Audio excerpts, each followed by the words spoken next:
Good evening, I'm Judy Pearson. Thank you all for coming. This is a great crowd. I'm so excited to see everybody here, and this is a great celebration. Next Tuesday, October the 12th, Irving Community Television Network will celebrate 40 years as a cablecast provider for Irving residents.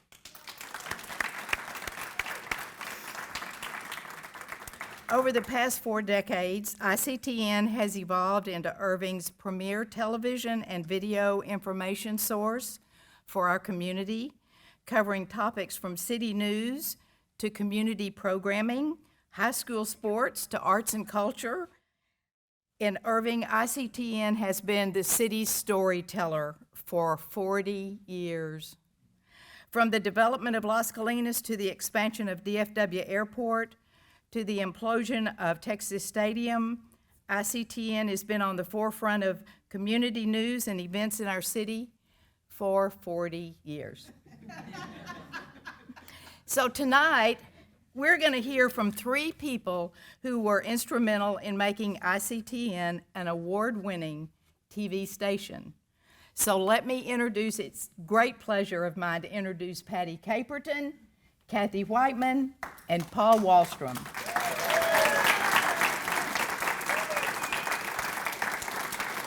Take it away. Showtime. I'm going to be sitting up high. I'm afraid of that. This is going to be kind of fun. weird, y'all. Switch chairs on me. I think there's lots of inside stories that All right. And you've You heard ready some for of one? them. Well, thank you, Judy, and thank all of you for being here tonight. See some special people that I'm just going to start with recognizing. Mayor Bobby Joe Raper, who was mayor when an ICTN first became a reality. Sharon Barbosa Crane, who was one of the first, Sharon was one of the first community volunteers, and we'll be talking about that. It was an adventure, I know, Sharon, but we've always appreciated what you did. Well, back in 1980, I was a librarian, and I worked, the library was across from Irving High School, as many of you remember. Now it's Lively Point, but my director called me into her office, and she said, look, the city council is planning to award a cable franchise and need your help in researching some things that they want to include in the franchise. And one of those things was a local programming element. And they wanted city staff to do the local programming on cable instead of the cable company doing it. So I'm thinking, I don't know anything about this at all. And she said, well, you know how to manage, just you go do it. But we do have money budgeted for a part-time graduate intern. So we advertised, and I interviewed some people, and I had one very unusual interview in which a young woman comes and her mother's with her. Well, they both were interviewing for the part-time graduate and intern position. And one was a graduate of UD, and I don't know where the other, but they were both in graduate school. Well, I hired they were both great, let me just say it. I hired the young woman to work with me at that time. Well, that young woman just happened to be Cathy Whiteman. I think I made a pretty good decision, wouldn't you agree? Well, tonight, as we begin, I want to just flip the table or turn the table just a little bit, and I want to ask Cathy, what really is your most memorable, memory, or anything that happened over these 40 years that you would share with us? I have so many incredible memories of being here in the city of Irving. And I'm not going to get emotional because I don't ever do that. So let me pick one from my first meeting with Patty Landers. Wait a minute. That wasn't a part of it. That wasn't going to be a part of this. Actually, you know, when you say that someone shows up with their mother for an interview nowadays, it means that they're there to make sure you hire their child. My mother wanted the job. Really wanted the job, but I think she was glad that I got it, and she's glad that I stayed. So actually, the first thing that I remember being interesting about my time at ICTN is how we really just had to jump in there and do what needed to be done. And we didn't always have the shiniest stuff. Patty mentioned when we interviewed for a special show that's going to be on the air next week. Please tune in. I'll tell you more about it later. That we had, you know, secondhand desks and, you know, that kind of a thing. So we just worked real hard and we made do with what we had, and somehow through sheer, I don't know, genius. I think I'm looking at him. We managed to put together some pretty good programming that people wanted to see. And so thank you for being loyal viewers and supporters all these years. So I want to start with going down memory lane. We always like to do that. And we've got a little video here that I'm going to show you. It's about 5 minutes long, a little bit of programming from people that you'll recognize over the years, and a couple of special folks in the audience will see something. Want me to introduce it? Do you want to? Yeah. This is the. This is a 10-10. portion of 10. No, you know, it's right after. It was after Mark sent us that fancy open for ESPN, Oh, okay. the one you did after that. Right. So it would be like 82, a little 83. demo tape. Okay. Yeah. All right. Then I won't say anything. No, you should. Well, I thought you were doing the 10. Never mind. No, we'll tell that story. Oh, no. Okay, go ahead. Okay, all right. I'll just show roll it. the tape. Just roll the footage. Okay, right.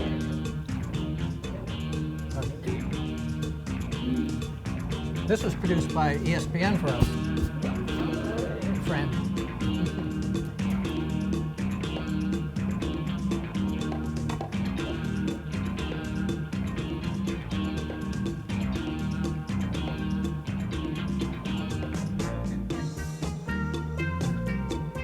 So some of you might remember Heather Brown. She was our first, I think the title was production coordinator back then. She was our on-air talent.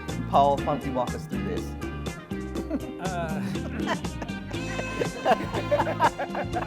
Our first few programs, a lot of our first few programs were, we worked with different departments in the city.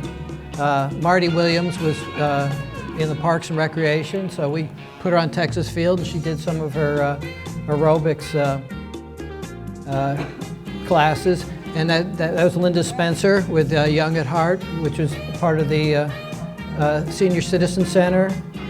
And a lot of our programming was based on city departments. Recognize Ben Carpenter, yeah. A lot of talent in Irving, and so we tried to capture it as often as we could.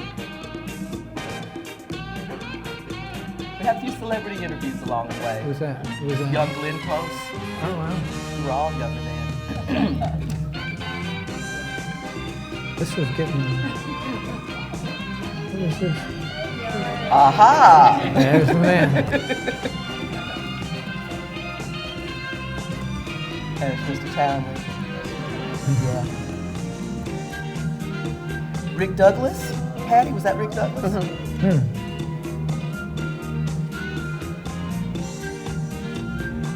Scott Pohl at Nimitz. Nimitz, I was going to say sanatorium, but I meant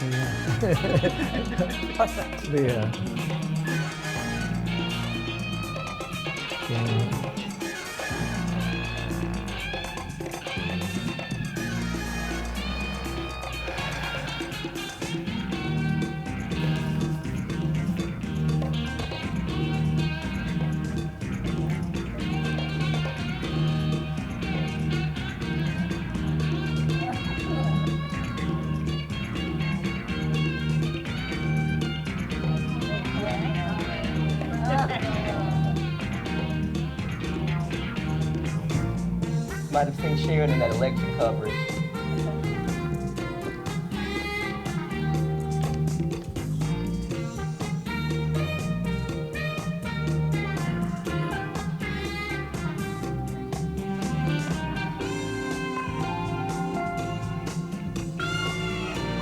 so fast you can't talk about it. That was Sarah Weddington, attorney. Wrote this was Wade. Yeah, well, I think she was. But wait, there's two more quick What you've things. just seen are some of the examples of programming that'll be available in Irving via our cable television. Irving's cable system was specifically designed to meet communications and information needs unique to this city. We realized early in our discussions and research on cable television just how valuable that municipal use channels could be to our citizens. And we've been working toward complete utilization of these municipal use channels so that we can get the very best out of what that we have here in Irving. The 10 designated municipal use channels will allow the dissemination of important information in minutes that up until now has taken days to get to our citizens. Local news, news for and about the citizens of Irving will be a very important part of our local programming here in Irving. All right. Only 9 weeks old, and it can not only walk, it can run. This Irving is a Community Channel Television 5 is story just did about us. wrapping up its 9th week on the air. That December, Folks there after figured we it was went on high the air. time to show off the operation to Irving City department heads. The city's cable operation already provides 6 hours of Irving-produced programs every week, in addition to live coverage of city council and school board meetings. And apparently the effort is paying off. 976 homes in Irving are wired for cable. That's roughly 70% of the homes that are eligible for cable right now. And that's one of the highest percentages for cable in the Metroplex. Still ahead, sports news. All right. Hey, now Cathy, I have to say something since you showed that clip from Mayor Raper. Now, the franchise was awarded to what was then Teleprompter on April 3rd, 1981. And Mayor Raper is announcing that within 6 months, ICTN is going to be on the air. Do you all know what it takes to start a television station? But we were pretty close to 6 months. That was April, and we went on the air on October 12th. So it might not have been the best, but we were on the air. But I thought, I'll never forget that promise, Mayor. Well, you rise to the occasion. Yes. And I think that's what we did. I think that's what we did. So I want to ask, since you brought it up, Paul, there was a production called 10 Channels for Irving, because at the time we were very ambitious, or somebody was ambitious. And when Paul got the job to come and work with Patty and little intern, help me. I'll pick it up. Pick it from up, there. please do, please do. I got here in July of '81 and was told that in August there will be a trade fair here in Irving, and they wanted us to have a booth and a tape and everything like that. We didn't have any equipment. We were in a hallway in the old library, and so we were waiting for it. And then finally, when we got a camera and a recorder, Cathy and I went out, and I was new to this area, and we just went out and started asking people what they wanted on their channel. And we called it 10 Channels from Irving because that's what the franchise had, although I think we narrowed that down pretty quick. But so we still didn't have any edit equipment or anything, but we went out and started shooting, mainly in front of the library and then down at Irving Mall, which was only 10 years old at the time, and asked people, what do they want? And really, that was, along with Mayor Raper's speech that you just saw, that was our framework of what our programming was going to be, what the people wanted, what the city wanted, and that's what we followed up on. And I think we got pretty much all that covered.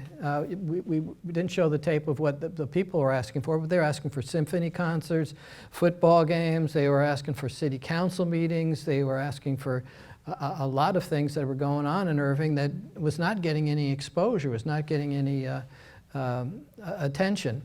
And so we pretty much covered most of that, except for one thing, a gardening show. We didn't do a gardening show. I kept my eyes out all the time for someone who could host a really good gardening show, but we didn't do that. But it was a pretty interesting tape because it was just Cathy and I.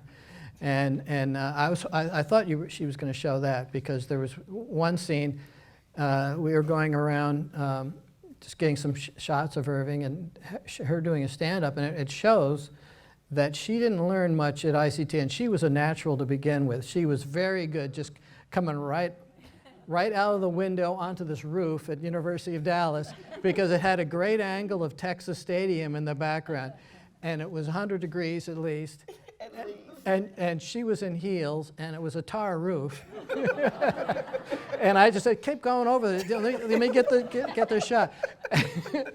And she knocked it off, I think, in first take. It was great. And that little demo tape, as I think our production standards increased a little bit, and got better as the week went along, hopefully. But that little week of doing the demo tape and talking to people pretty much set up what ICTN was going to be. Yeah, we listened to the community. They said what they wanted to see, and we made it happen. And at the helm was Patty Landers Caperton, who had a yeoman's job to do, and she had someone very special with her who isn't with us tonight because she's in Colorado on vacation. And she also doesn't like the spotlight on her. So she's very happy about this. But we cannot go on unless we talk about Pat Nix. Tell everybody why you wanted to have Pat as the second in command. Well, I was a librarian. Well, Pat was working for the library. She was a librarian too, but I knew her, and I would do big picture things. I had to deal with, not had to, but my responsibility was working with City Hall, and Pat was the detail person. And as you said, the logistical queen. She could work on logistics, on who was going to be where, and shoots and stuff like that. Also the budget. Many details Pat dealt with. And when people say, you know, so-and-so's their right arm, well, Pat Nix was my right arm and is still a very close friend of all of us, and just happened to choose this time to go on vacation in Colorado with her husband, Larry. So we're missing Pat tonight. I just want to say that I've been, in my time at ICTN, I had 3 bosses that I thought were excellent and we could work together with. That's 2 logos. Now they're into the 4th logo, so this was the first 2 logos, time-wise. And Patty was my first boss. She hired me. She put up with me for a long time, and we got along great. And she taught me a lot about how a city operates, which is a little different from where I was coming from, and with a television station and stuff. And so that worked. And then Pat took over in what year? About 2000. 2002, yeah. 2002, she became the director, and then she and I worked together very well.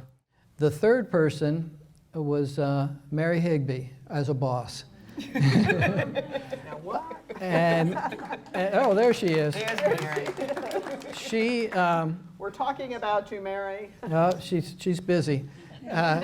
Always. She was Irving's very first influencer. If you're talking to somebody and you say Mary Higbee's on the phone, you drop everything and you listen to Mary Higbee, because it's still the same now. She is just on top of everything, and you know, they were showing the film of the Irving story, and that came through Mary. Someone called up Mary and said, I found some old films in a dumpster.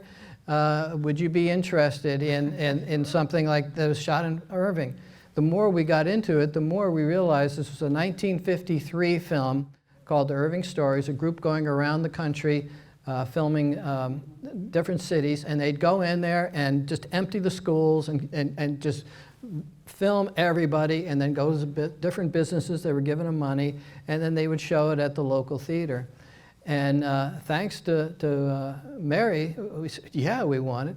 And the most amazing thing about that is towards the end of it, there's a shot of the two founders of Irving shaking hands at a picnic in 1953, which is just, you know, it's like seeing George Washington and Thomas Jefferson shaking hands at a picnic at Abraham Lincoln's house. Just, I can't believe this is going on. This is a film, and I hadn't seen any photos except for, you know, back in the early days when they were working for the railroad. And that film is now everywhere. We went in there and digitized it and everything, and so you can, it's a great tribute to Mary, who's not even in the room. She's listening though. Yes. Yeah, so the first time I heard that story was about, and I've been here this whole time, right? The entire time I've been here working with Paul. But the first time I heard the story was when we got together to shoot the interviews for the new show that we're gonna be premiering on ICTN on the 12th. And my history buff's heart just about dropped because I thought, wait, this is, you know, valuable. This is like gold to have this film. And it was in a trash can, you know, so you have to be real careful about what you think is treasure and what you think is trash.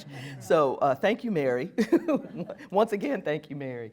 So Patty, I want to ask you about the start because, you know, as I came in to I don't know how much help I was, to tell you the absolute truth. I was straight out of college and I was so green, and I have to thank both of these people so much for helping me become the television, I'm gonna go ahead and claim it, the television professional that I am today. So Yes, thank you both. But Patty was there to get the marching orders, and you knew that there was gonna, you know, a lot was gonna have to be done. How unusual was it at the time for a city to take on this big a role? Usually, with at that time, it was just cable franchises were just hot at that time. All over the country, cable companies were going out and trying to convince local officials to, you know, let us lay cable in your community.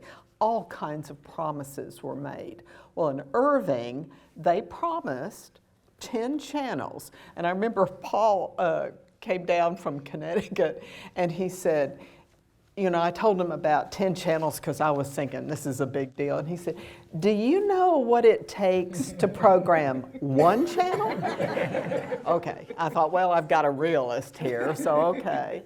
And then in our case, we were promised a television studio that would become property of the city, and that's the ICTN building. Funding for grants, for programming, local programming grants, equipment, and the cable company had an unusual arrangement with the city in which the city paid for production staff but then was reimbursed by the cable company. Now, this was in the franchise, y'all. There was a $100,000 grant that went to University of Dallas, another one, same amount, to Northlake College, and to the Irving School District. They each got a $100,000 check to do local programming or to assist whatever they wanted to do. Very generous. There are many things like that that the city received in the cable franchise. So we had something to start with, but you still have to order equipment, you have to spec it, order it, and it took time. And remember, that man there said, we're going to be on the air in 6 months. Okay, and the city does have a bid process, and I'm still not sure how we did that. Well, yeah. I would tell you how unusual this arrangement was, and give credit to Mayor Bobby Joe Raper for it, but I was at a station in Danbury, Connecticut, and I left there. And I got a call from a late Edith Bjornson, who was the vice president of Teleprompter, who had the cable franchise. And she called me into her office and she said, I want to tell you about this city of Irving and what they're planning on doing. And so I don't know how we're going to help them. and she said, maybe you can do it, but I don't know. It's pretty ambitious. And so I said, well, I'll give it a try.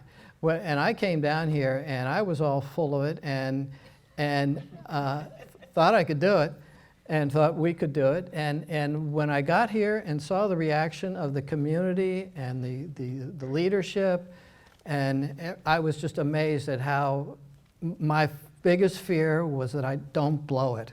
This was such a great opportunity to really do something that the anticipation was so high. And it's true, the equipment came in later. We finally got an editor right before our trade fair in August, and I stayed up all night editing our little tape.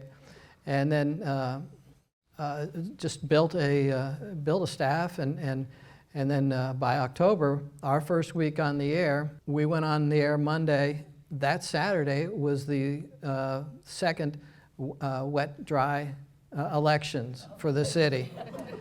And so we said, sure, we'll do it live. And we had... And then enters our first community volunteer, Sharon Barbosa. Sharon co-hosted it with Heather Brown, and it was going really well. It was crowded and noisy, and we thought we were on top of it, and then a northerner came in, and we were right by these doors. Excuse me. A Texas Blue Norther. Y'all know it. Excuse me. Okay. And we were doing well. It was getting late in the evening, and about to announce the election results. The place was packed, and some of you may remember it. And Sharon and Heather announced that it had passed, the yes vote won. And at the same time, the crowd erupted. The same time, someone came in the side door there. They built a cubicle around it now, so it can't do that anymore. And the wind came in, and the noise was going crazy. And poor Heather couldn't hear me and couldn't hear anybody, and just said, "You can't hear me," but unfortunately for everybody, we still have that on tape. So. And you'll see it, actually. And so I have to confess to Paul. Now, the reason that I did not show the 10 channels tonight is because it's a big piece of the new Irving In Depth show that we're going to premiere on Tuesday. So I had to put on my producer hat and go, okay, let's just keep this for the show. But please do tune in, because it's got some tidbits from Paul and Patty that I think you guys will really enjoy watching. That you could air. Yes, that you could actually hear. But I would love for you to tell the story, though, about that very first night on the air. And I'm gonna, but let me start. Let me do this. The debate. Yeah. And I do have a memory from that I will share. That's what I was originally gonna tell about. Oh, Go okay. ahead. All right, well, Go ahead. So we also decided we were going to have a debate about the wet dry, and then so we could air that coming up to. There was maybe about 10, 12 subscribers in Irving at the time, and we were knocking ourselves out to do this. And we hadn't even gotten our control room going yet, so we took our small truck and moved around to the back of the old library, which is now the teen center. It got stuck in the mud and everything, but we finally pulled it off, and it aired that week. And that first week was pretty amazing, and I'm glad no one saw it, because technically it wasn't great. But did you? It was a great effort, and it got done, because sometimes you have to measure your success in what you're capable of and how far you push that. We pushed it beyond our capability, and we got it on the air. But the thing that I remember about that night, I don't know if you guys will remember this at all, but we didn't have any niceties there. We didn't have cups for our guests, and so at some point. So Sharon was the moderator, and Sharon, did you moderate, or was it Heather? You did, yeah. Okay, yeah. Heather was and new. On the pro side, it was Carol Schlipak and Bob Power. And on the con side, it was Dennis Brewer and Nancy O'Teeter. And I don't know if it was you, Patty, or if it was Sharon that said, we need to get some water up here. And so we had some paper cups, and I grabbed my inbox and dumped it out. And I had waitressed my way through college, so I had skills. And I got my little inbox, and I put, 5 waters on it, and I came walking in with my inbox in the water. And I thought, I'm going to really like this job.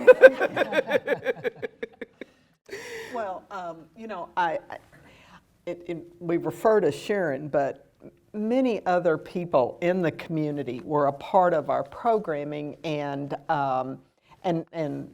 sponsored Irving Game of the Week. But I want to be sure and mention About Town, because that was really your first show. Is that correct? And your co-anchor there was the late John Everett, and John's wife, Susan, is here tonight. Where'd you go, Susan? Susan Everett, and thank you for being here. John was a very special person, and it's kind of interesting because Todd makes me think of John, tall, big man, and John was wonderful, could sit down and hammer out a script, and he and Cathy co-anchored our About Town show for many years. We should probably add that he was very important in the 80 Acres of Dreams, which is in the library, and he also did a documentary on the history of mayors of Irving, which were very successful. But he was a great source for us, a great writer, and very much missed. We had a really wonderful situation in which we had freelancers working with us, and we had an incredible internship program. Do you guys want to talk about the internship program? It was a real strength, and it continues to be one to this day. Mm-hmm. We had, 6 part-time interns, and either an intern had to be so very good that they could work at the broadcast channels, or they could get some really good experience in every aspect of production if they worked at ICTN. And we had some of the broadcast people tell us that our training was really comprehensive because they were going to learn every aspect of production. So it was a really great program. I made up a list 15 years ago. I made up a list, and I got about 250 names of interns that we had hired, and we spent a lot of time with them. We would evaluate them every couple of weeks. The whole staff would evaluate them and give feedback, and it was a lot of them are still in the business, working professionally, and I'm very proud of them. Even the best of them. Some of them went off to shoot for Fox, some went to CNN, some are in Los Angeles. But it would take the average about 2 months from one of these interns to come in and learn a few things. And there's one of the first basic things was when you're on a studio camera, which is different from your over-the-shoulder camera. When you're on a studio camera, when you say pan left, you don't go left because you're panning right. And that was one of the first basic problems that every intern had, and you just have to put up with it. It says, no, no, when you pan left, you move to the right. And those basic things you go through, and even the best of them took 2 months to learn a lot of the basic things. And most of our staff down the years came from that internship, and I'm very proud of a lot of them that have their own businesses, and I think there's probably at least 100 of them. They're still in the business one way or another. Mm-hmm. But that was one of the things I'm probably most proud of is how we were able to help these young students. And that was set up originally through the franchise agreement, that it was a paid internship, which is still unusual today. It truly is. I have a niece who's in the business, and her internship at Channel 4 she was unpaid, and basically she watched what was going on. You don't get to watch at ICTN, you do. You get your hands on a camera and a teleprompter and et cetera, and you learn the business. And it's a wonderful way to learn the business, and it's also a wonderful way to find out if you don't like the business, because you run screaming from the room. It's a lot. We had a lot of interns like that. We had some that just said, see you later. And that's fine. Cathy, I wanted to mention briefly that, at the time, the city council established a cable television board.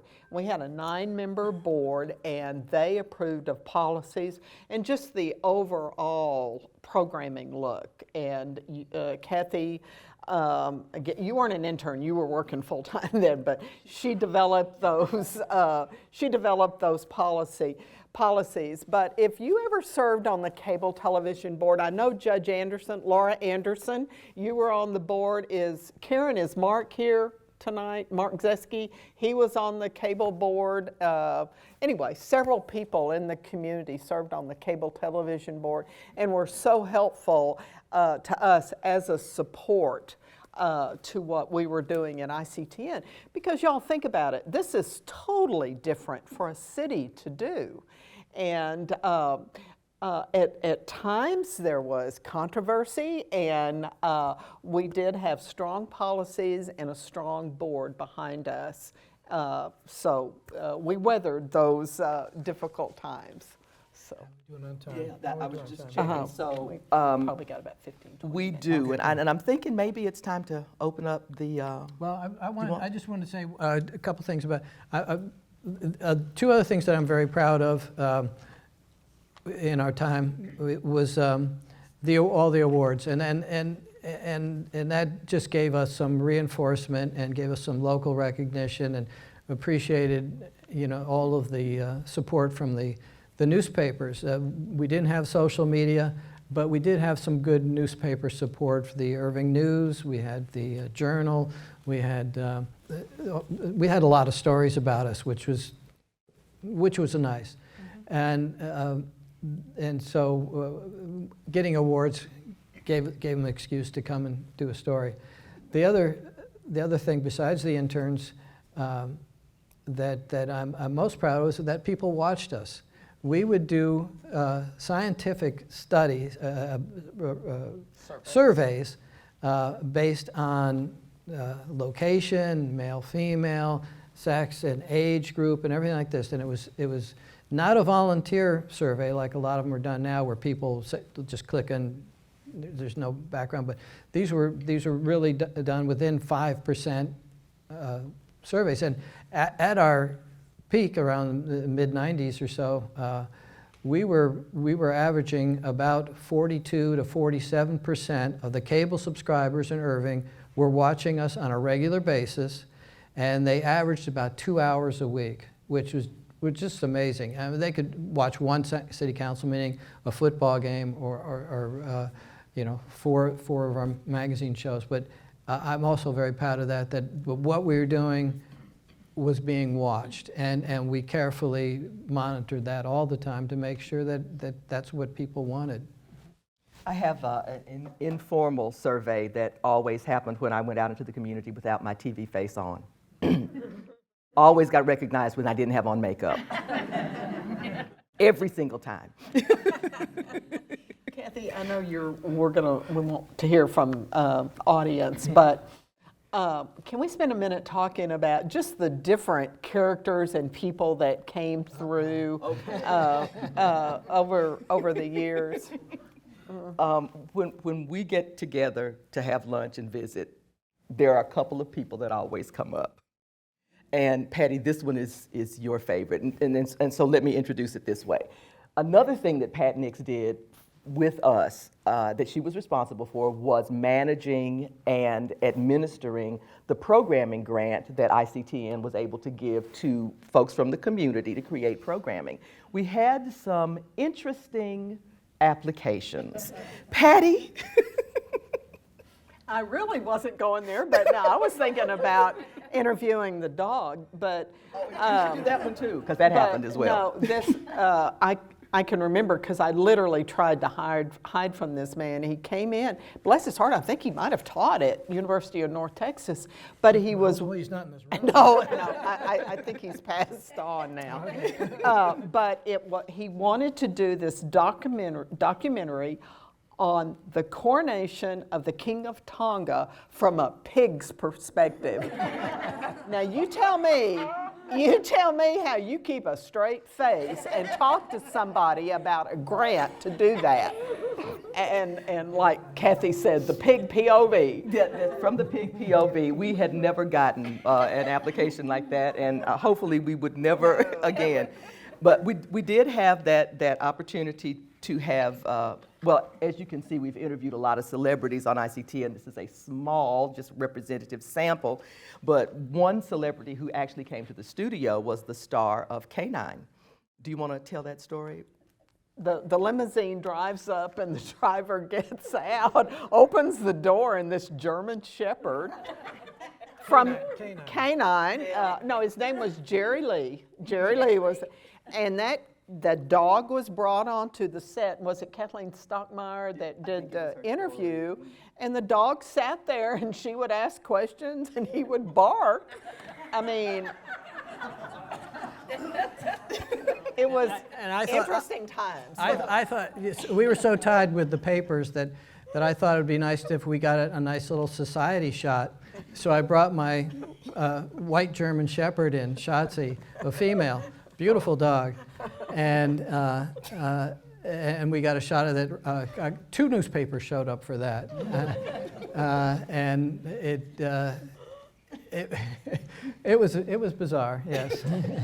We had our moments. It was K9 with Jim Belushi in 1989. Yeah, it was a while ago. So we wanted to give you guys an opportunity, if you had any particular questions you wanted to ask or memories you wanted to share this evening before we close out our formal program. While y'all are thinking about that, let me just do another little commercial for Irving Community Television, because we want you to stay with us. We also want you to know that you can find us now online. If you don't know that, you can find us at ICTN.tv, also at the City of Irving channel on YouTube, and various social media, Facebook, Twitter, Instagram. Some of the stories that, let me back up just a little bit. The hardest part of my job as a producer is deciding what to leave out.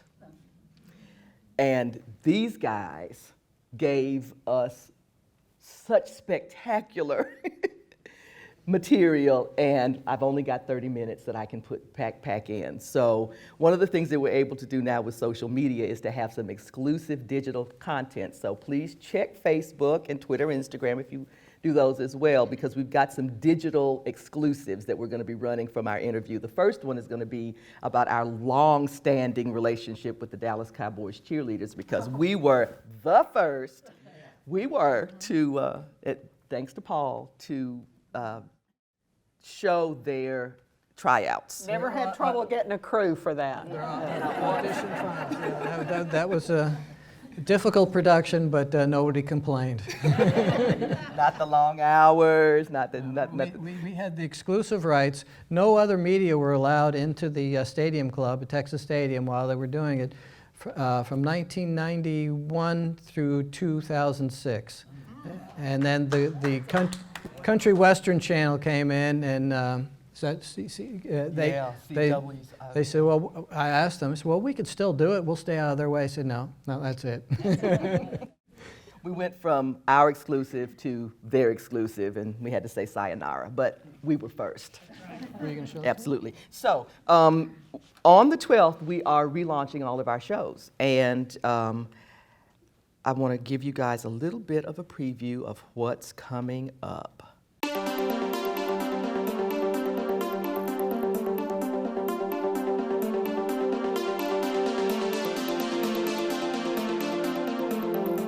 Welcome to About Town. Welcome to this week's session of Open Line. Good evening, I'm Heather Brown. Here are some of the top stories from the week. Well, hello again, everyone. Welcome to another edition of Sports Scene.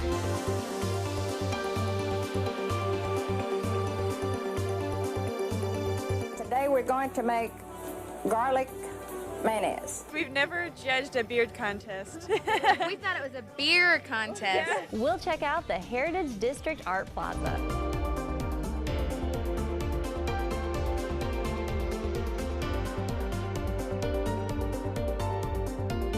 We're inside the headquarters of the Greater Irving Las Colinas Chamber of Commerce.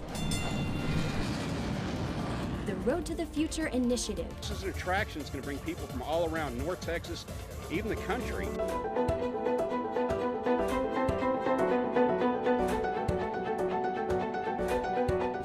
AT&T Byron Nelson. Some of my greatest memories were right there at Texas Stadium.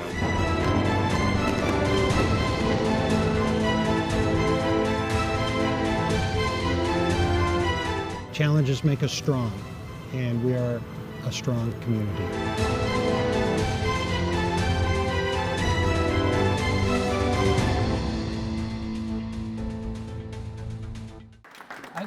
We're going to open up the questions, and I just wanted to add one more note while Mayor Raper's here, that I was lucky enough to go with the group from Irving over to the Wimbledon twinning, and I was there to document it. And it was very unusual because the two groups the two groups were very different, and at times there was a little, well, I would say not friction, but a little bit of a friction. And one of the last things, everything was going fairly well, and then one of the last night was their big dinner, their board dinner, in a big auditorium, and the keynote speaker was Mayor Bobby Joe Raper.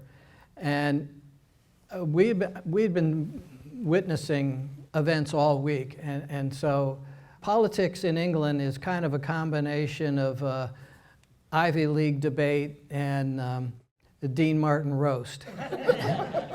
And so when they get up to speak, you got to laugh or get insulted.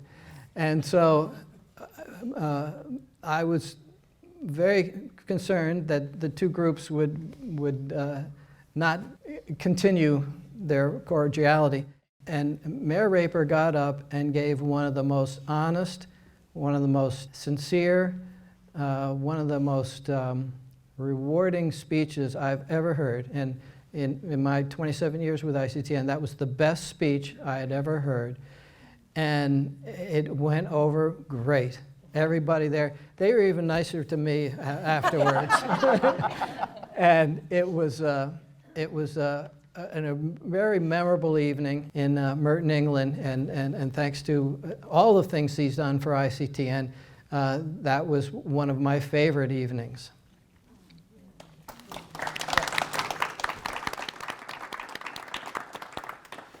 Community programming doesn't happen because you've got good staff doing it. That's a part of it, having a great production staff, which we were blessed with.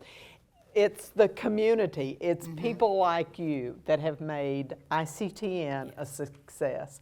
So we thank you for supporting us. Thank you, Patty. Nice to have you, Mayor Raper. Thank you for being here. I want to thank add one more thing. I didn't complete the story about Mayor Raper in Wimbledon.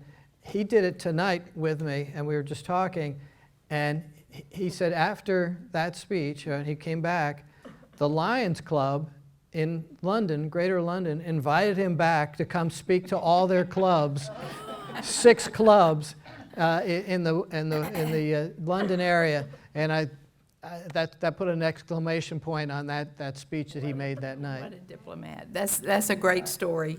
That's great. Thank you. Anyone else?